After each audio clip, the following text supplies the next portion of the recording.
All right, I'm here with Lindsey Medenwaldt, who is the author of Bridge Building Apologetics, also the director of operations at Mama Bear Apologetics, and she teaches writing at Northwestern College in Orange City, Iowa.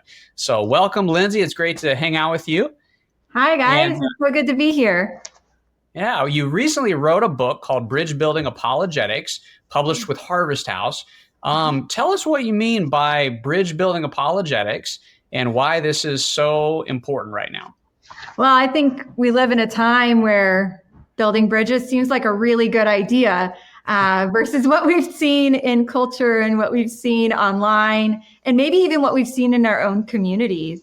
Bridge building is speaking truth with love, similar to what we see with Jesus, what we see with Paul, the other examples we see in Scripture. But I want people to know it's possible to share your faith and keep your friends. So that's what bridge building is all about. How to get along, even if we disagree. I think that sometimes we think we can't be friends with people who disagree with us on some big issues like religion or politics. Politics has sort of become a thing that we hide. We can't tell people how we vote, or we can't tell people what we think about certain political issues because we're afraid we might lose some friends. And hopefully my book, which is Bridge Building Apologetics, will help people figure out that they can disagree on big things and still be friends with people. Can you share a story, an example maybe from your own life of somebody who you very much disagree with, but you're still kind of friends and you've been able to talk and have honest conversations about this stuff? Yeah, so I've got a pretty vast circle of friends that not all Christians. I don't like to throw any of my friends in the fire of being on a podcast without their permission. Fair enough. But I interact pretty regularly with atheists online. And I've got some friends who are atheists as well that are like in-person friends, not just online. And I think what creates that relationship or that bond is this mutual respect for each other. We bring different ideas to the table. We have different opinions about some really big things, and yet we respect each other. And that you don't see that a lot online, not even sometimes between Christians, right? You see these conversations between Christians where they disagree on things, and they're not doing a very good job of illustrating Christ-like characteristics in their conversations. And so I think it can be between people from other worldviews, or it can be between Christians when we have disagreements on the big things like when should somebody get baptized, or the little things. And I'm harking back to a Twitter debate last year about whether they should have coffee in the sanctuary. These are big deals for some people. That's kind of an easy one, actually. We should definitely have coffee in the sanctuary. Definitely have coffee in the sanctuary, right? And so I think, when we have those conversations, some of them are lighthearted, like coffee, or should be. I saw some not so lighthearted comments on that topic last year. But others cut to the core of who we are as believers. And it can be really quick. We can be really quick to give a defense and get defensive rather than give a defense out of love and a desire to show truth. Yeah, that's good. Yeah. I've wondered, and I don't think I have enough of a historical perspective, but maybe you've done some research, so maybe you can help me. I've wondered why it seems like that's so much harder now than it used to be. Why it's like, if you don't agree with me, that's almost like you're minimizing my personhood or my worth, right? Yeah. I think we've taken the internet age and made it how we respond to things, to people in real life, right? So how we might respond in an anonymous sense, a lot of people are anonymous online. And so it gets a little bit easier to just give a one-off answer that might be offensive or might be rude or might not even have a lot of thought behind it. And we've, in some ways, brought that into the real world.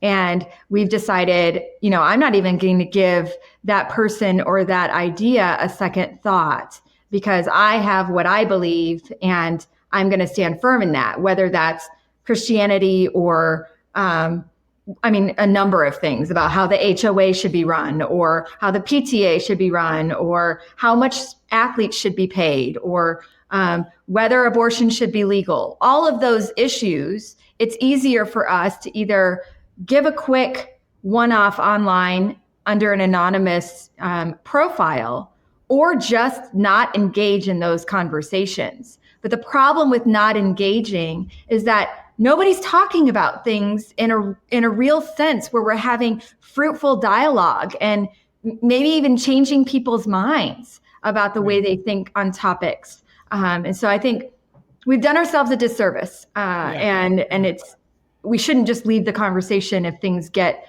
a little bit difficult for us. We should choose to stay in so long as we're safe. I'm not saying boundaries are never important. Boundaries are absolutely important in some cases. But in most cases, I think friends have disagreements. I mean, haven't you ever had a fight with your best friend? I remember growing up, I heard that the best friendships are those that have endured some sort of conflict. You've gone through some sort of major conflict and you've come out the other end and you're better for it.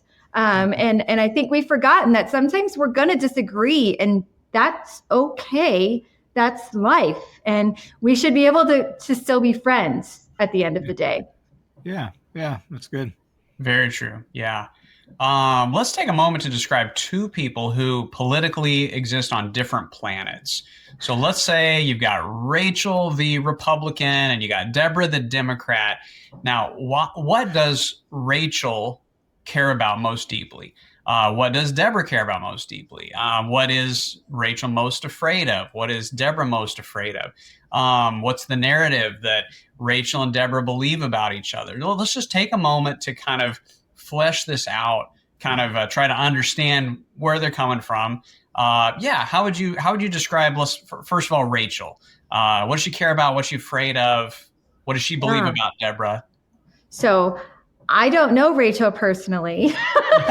So I don't know everything that she believes, which is really the main problem of what's happening in society. Is we are putting these titles on people. Oh, Rachel is Republican, so she believes these things. She has these thoughts. And we're not speaking to Rachel personally and asking her, hey, what do you think about this topic? Why do you think this way? Where do your ideas come from? And the same goes with Deborah, right? Like, we put all of these things on Deborah because she's a Democrat.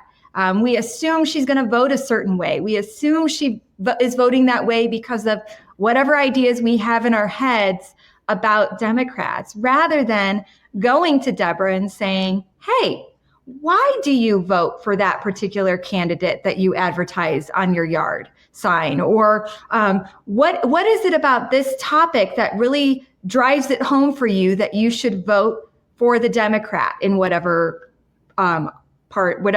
situation it might be, president or mayor or whatever.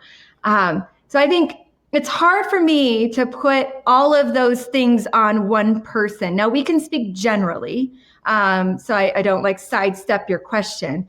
So Rachel, the Republican, she's probably against abortion. That's a big one, right? We can probably assume she's against abortion. The problem with that is I actually know some friends who would be labeled liberal who are also against abortion. So it's possible that Rachel, the Republican, isn't actually against abortion. Maybe it's just not one of her major issues. But I think generally we could probably say that. I think maybe Deborah, the Democrat, is probably okay with abortion and is going to support abortion rights for women. But again, I hesitate to say that because I don't know her personally. And so that's really where this idea of bridge building comes into play, because we have placed these labels on people based on what we think we know about them because they carry a particular political sign or political mantra. When in reality, if we're in relationship with them, we'll know what they believe and why they believe it and what they're afraid of. And that's my answer. Trying not to sidestep, I promise. No, that's it's a super good answer. A super good answer. And I test.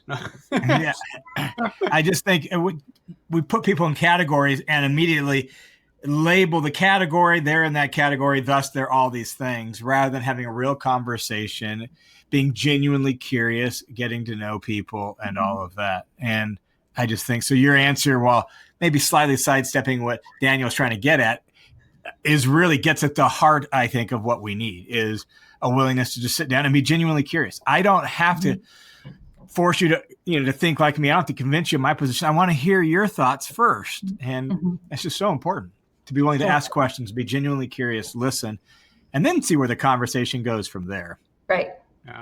Yeah, that's absolutely right.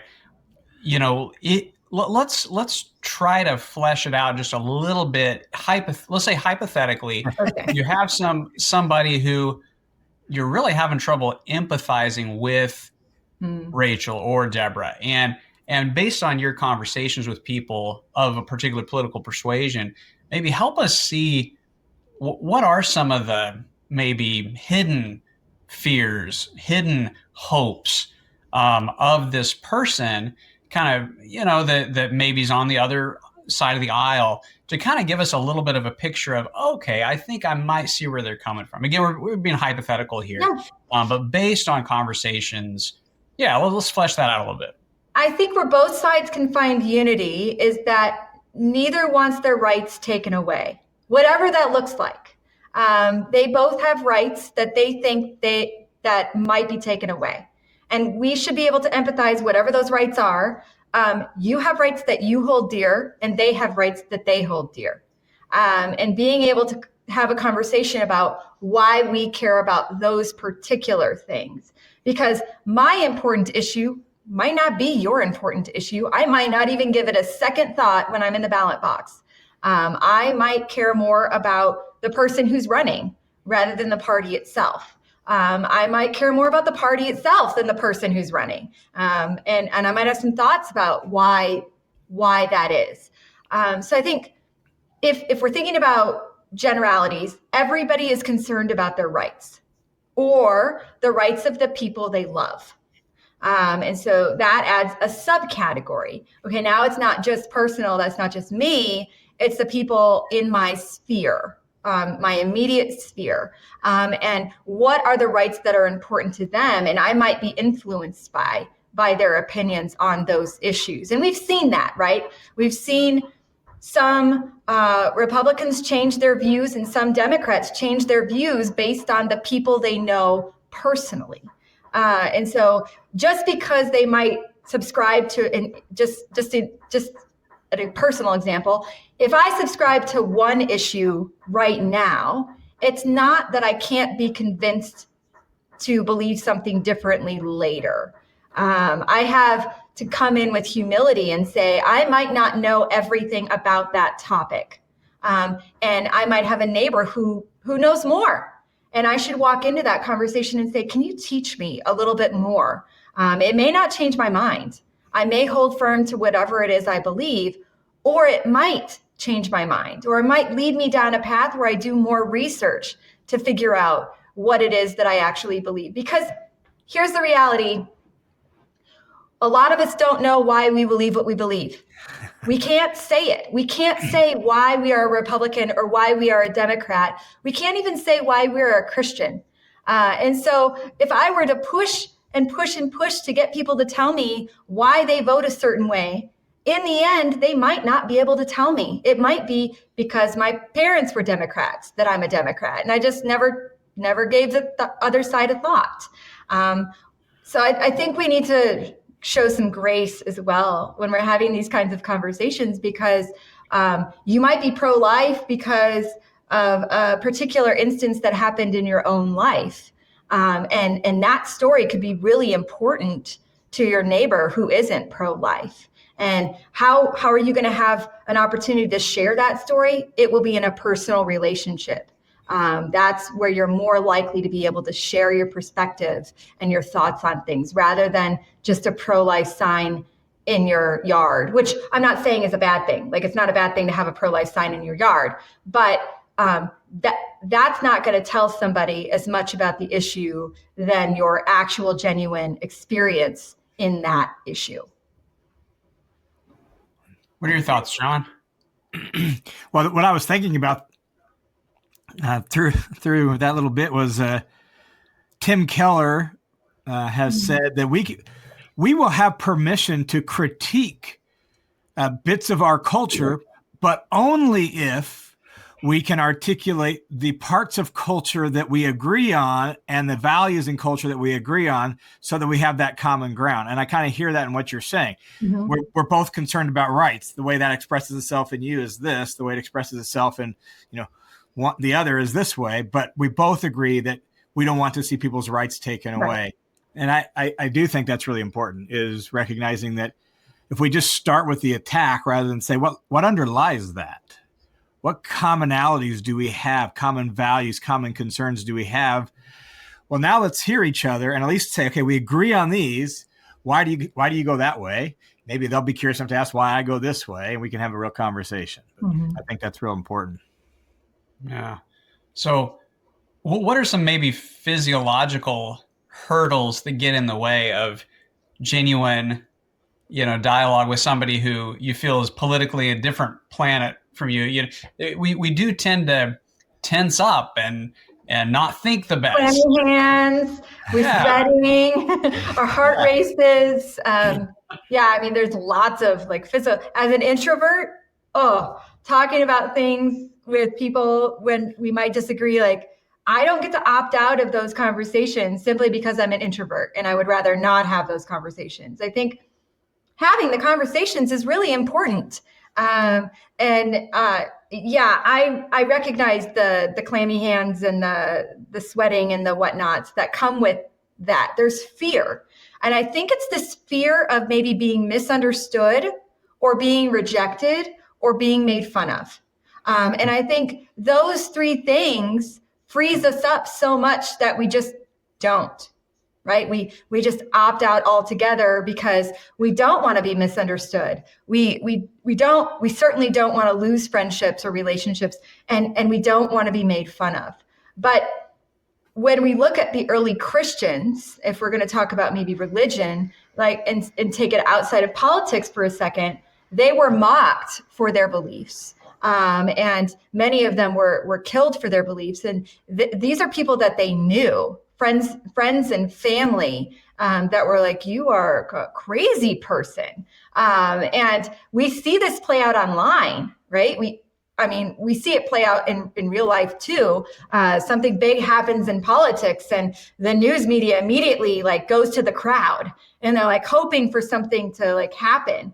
Maybe there's a kerfuffle, an actual physical thing that happens as a result of a political outcome. Or there's riots in the street, and that makes the media. The problem is that's not Joe Schmo living in central Iowa, right? We're not generally going to the riots. We're not generally the people who are engaging in those crazy debates online. We're just living our lives with the people we know who may or may not agree with us politically. And so I think that cost, that fear of losing that, is a big one. But I want to assure people that generally you're not going to lose people. I haven't found that. I found that to be true in my own life. I haven't really lost a lot of people based on my beliefs. Now, that's not to say it hasn't happened. It certainly has. But what I do in that situation is I pray for perhaps reconciliation, if that can come eventually. But I also pray for peace and, wishing wellness on your enemies. I pray for shalom, wholeness in their lives. And then I also pray that other people will enter their lives who can maybe do a better job of explaining the issues, or can have a relationship with them and maybe continue the conversation from there. That's so good. So, you mentioned prayer, bringing that in. What are some of the things, including prayer, that we tend to kind of sever ourselves from when it comes to a heated, debate with somebody who politically is like, we just don't understand them. They're a different planet, crazy person, evil person. And we can tend to kind of sever that interaction from other really crucial parts of our discipleship. What are some of those things that we got to remember? Hey, bring this in. This is a part of who you are. This is a part of your mission as a disciple of Jesus. Yeah, I mean, fruit of the Spirit, gentleness. Maybe we should remember that. That's a big one. Jesus called his people to be gentle. Blessed are the meek.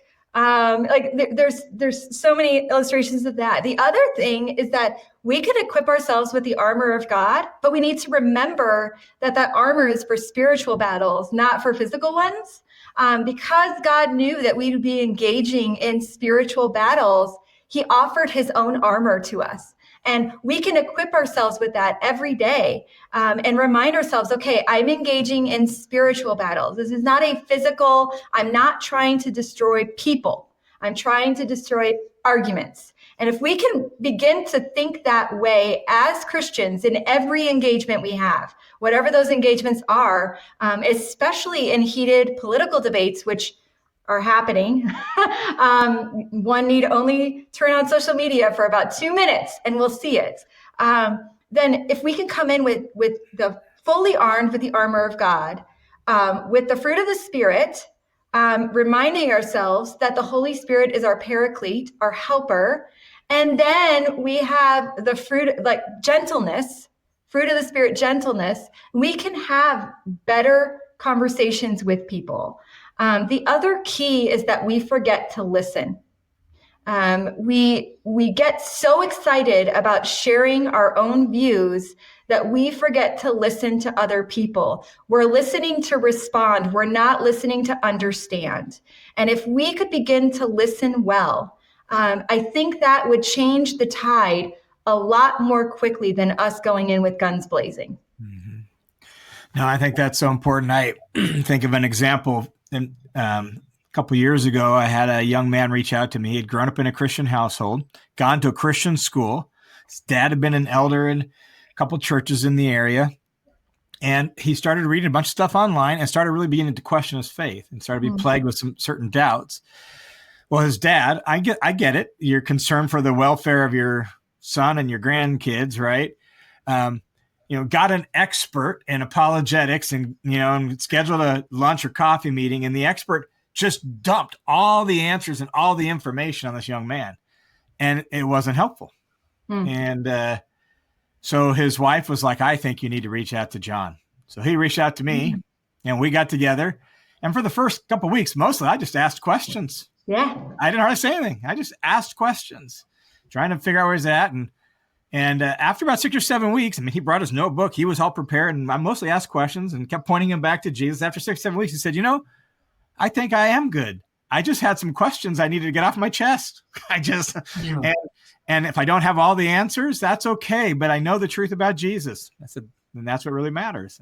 Yeah, Francis Schaeffer talked about this, right? He said, if he was ever in an engagement with a non-believer, if he had an hour, he would let the other person talk for 55 minutes, and then he would take the floor for 5. Yep.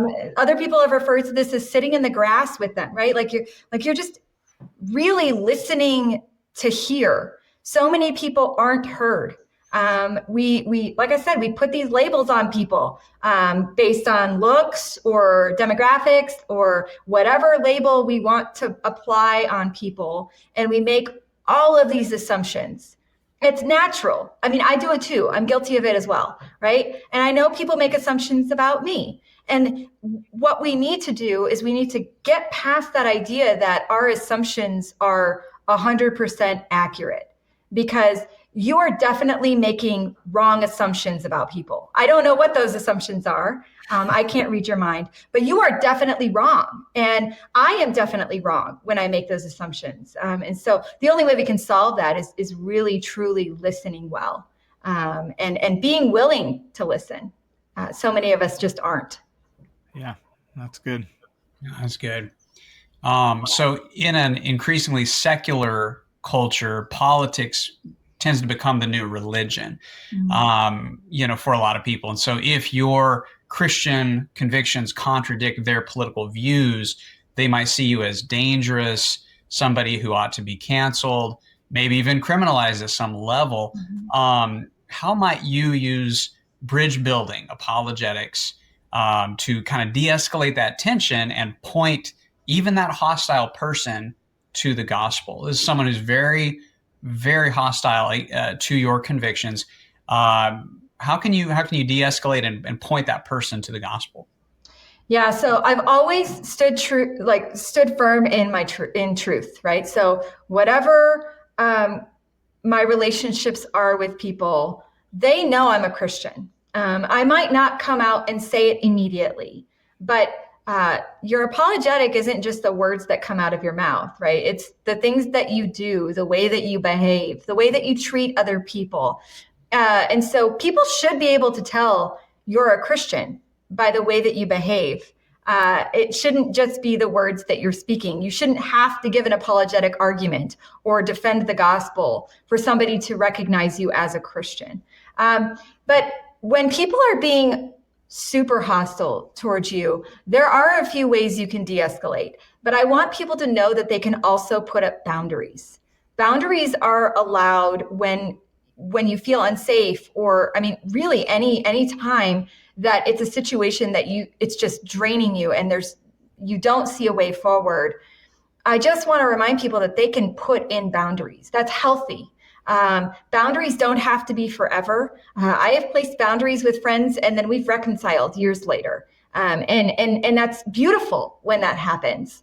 And so don't forget that boundaries are okay. But if you are finding yourself in conversation with people that have these ideas about you because of a way that you think on a particular issue, again, seek to understand. Don't take it personally because it's probably not about you. We like to assume that people are constantly thinking about us or that we're impacting people's worlds or that it is about us. It's this very centric view of Americans in general, I think, it is about us. That's why we have the my truth situation happening, is because my truth is more important than your truth.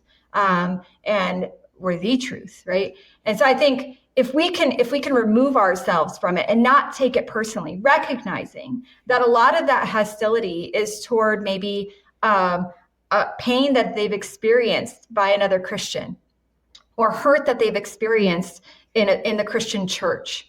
And maybe it's not really about us. It's about something else. And they don't have to tell us what their experiences are. Nobody owes that to you. But if we can at least recognize that unless we've said or done something offensive in a sense that we've just been downright mean or whatever, if we can remove ourselves and say, okay, it's not about me. It's about something else. It gets a little bit easier to stay in those kinds of relationships because we all experience some levels of pain and hurt. And there are just some days where I'm just done interacting with people. But then there are other days where I'm like, okay, I've experienced pain, but I also know that as a Christian, I want to be surrounded by other Christ followers, or I want to spend time with my friends because they're life-giving to me. And so I think we need to remember that friends are going to ultimately disagree on things. And even politics, American politics are just, it's not my favorite place to be. It's not my favorite place to live as far as politics go. And we're not even the worst. Like I've seen other politics in other nations. I'm like, oh, okay. So things are crazy in a lot of places, not just the United States. And so recognizing that too, is that politics really is not like real life. I mean, it is, but it's not. The life that you live day to day, going to the grocery store or getting to the bank or doing your job, you're not really doing politics. You're just living life. You get to vote once or twice a year. What are you doing with the rest of your time to promote the issues that you believe in? Are you volunteering with organizations that support those issues? Are you getting to know people that maybe might be on the other side to understand more why you believe what you believe. So I think, politics, they can be such a divisive thing. And I hope that people will understand that one presidential election every 4 years shouldn't dictate who their friends are. It shouldn't be the end all be all for that. Yeah, I think that's important. One of the things I think about so much when these kind of conversations, some of the tense conversations, or when there's hostility, as the question was, is if I can have a heart of peace and I can act towards them, because they don't just hear our words and see our actions, they sense our way of being towards them in a very well sense. So if I can have that heart of peace, that in and of itself can be disarming, can be bridge building. And so if I can just speak towards them, act towards them from a genuine heart of peace, not warfare, not having to win, not competitive, not proving they're wrong, but just genuine peace where I want their best interest. That does change the tone and the tenor of the conversation, it seems. Yeah, it's that shalom, that desire for shalom in people's lives. Or in Romans 12:18, where Paul wants to keep peace with all men. And that idea of, it's okay to live in peace with people and wish them well, even if we disagree. That's so good. Let me close with one final question for both of you. In seeking to persuade somebody, now obviously, the most important thing to persuade people, with regard to is the gospel. We're talking about politics here as well and political disagreements, but we always want to be pointing people to the gospel of King Jesus as the central, best possible news. So as you're persuading people, let's just take a moment. I'd like to fill in the blank, if you could, the surprising power of fill in the blank to help persuade people. What's something we might have left behind and forgotten the power of that is actually really influential in helping to persuade people? Surprising power of, how would you fill that in? Lindsey, do you got something? So, we've already discussed listening well. We've already discussed keeping peace with people, and those are powerful things. I think the power of being persistent in friendship, meaning that, okay, we had the disagreement, but I still really care about you. I care about your family. I care about your well-being. We can set this aside for a time or forever, and move about our lives. But I think being willing to be friends with people is a superpower, because it could be really easy to write people off out of our lives if we disagree, especially politically.